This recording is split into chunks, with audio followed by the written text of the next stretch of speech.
à tous, bienvenue sur ma chaîne. Cette fois-ci, je vais vous parler de gel d'aloe vera.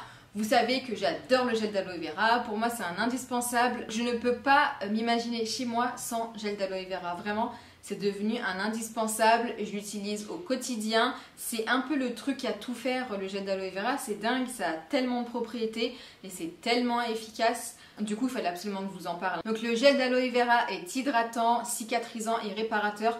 C'est un peu la pépite du produit de beauté pour les cheveux et la peau, vraiment. Pour vos cheveux, vous pouvez l'utiliser soit en masque, donc par exemple rajouter 2 cuillères à soupe de gel d'aloe vera à votre masque à base d'huile végétale par exemple, donc ça apportera vraiment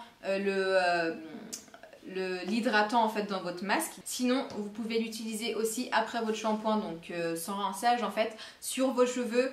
Vous pouvez la mélanger avec un tout petit peu d'huile. Tout dépend après du type de cheveux que vous avez, mais moi par exemple avec un peu d'huile, par exemple je peux très bien faire beurre de karité au yuzu avec un petit peu de gel d'aloe vera. Ça apportera le côté hydratant, ça dessinera mes boucles, ça les protégera aussi un petit peu de la déshydratation, donc ça c'est vraiment top. Pour la peau c'est un bonheur, mais vraiment ce produit est ultra cicatrisant, donc si vous avez comme moi des cicatrices, d'acné, des taches, mais si vous avez vraiment des traces sur la peau, le gel d'aloe vera va vraiment réparer votre peau et la cicatriser. Il suffit vraiment d'appliquer, de masser sur la zone, et ce qui est bien c'est vraiment de traiter la cicatrice dès son apparition. Ça me permet de cicatriser vraiment très rapidement. Donc ce que vous pouvez faire, c'est l'utiliser par exemple en sérum avant de dormir.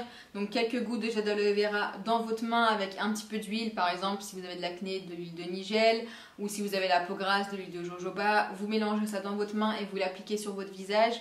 Et puis voilà, c'est un soin assez rapide et très efficace. Si vous avez par exemple des irritations, les coups de soleil, la peau irritée, oui voilà, si vous avez la peau irritée, des blessures ou quoi que ce soit, mettez du gel d'aloe vera, ça fonctionne super bien, mais vraiment, coup de soleil, vous mettez ça en couche épaisse, vous laissez votre peau vraiment absorber, ça va vraiment la réparer en profondeur.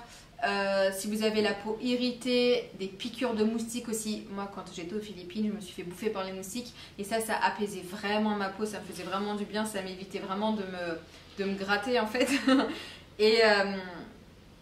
Et puis voilà, est-ce que c'est tout ce que j'ai à vous dire sur le gel d'aloe vera? Ah oui, et deuxième petite chose, évitez de l'utiliser seul par exemple sur le visage ou sur cheveux secs, parce qu'en fait il laisse un film, c'est comme un film protecteur en fait, mais qui est pas du tout agréable, hein. Ça fait un effet tenseur sur la peau, c'est pas agréable, donc tout seul je vous conseillerais pas d'utiliser. Utilisez-le tout seul que si vous avez un coup de soleil, une irritation, quelque chose comme ça. Si c'est juste pour un soin, c'est mieux de la mélanger avec une huile, la texture sera plus agréable et on sentira pas cet effet film sur la peau ou même sur les cheveux, ça fait un effet limite gel coiffant quoi. Voilà tout ce que j'ai à vous dire sur le gel d'aloe vera. Donc si vous avez d'autres utilités ou si vous connaissez d'autres bienfaits, n'hésitez pas à me le dire en commentaire. Et puis voilà, j'espère que ça vous aura plu. Moi je vous fais plein de bisous et je vous dis à très bientôt pour une nouvelle vidéo. Ciao ciao!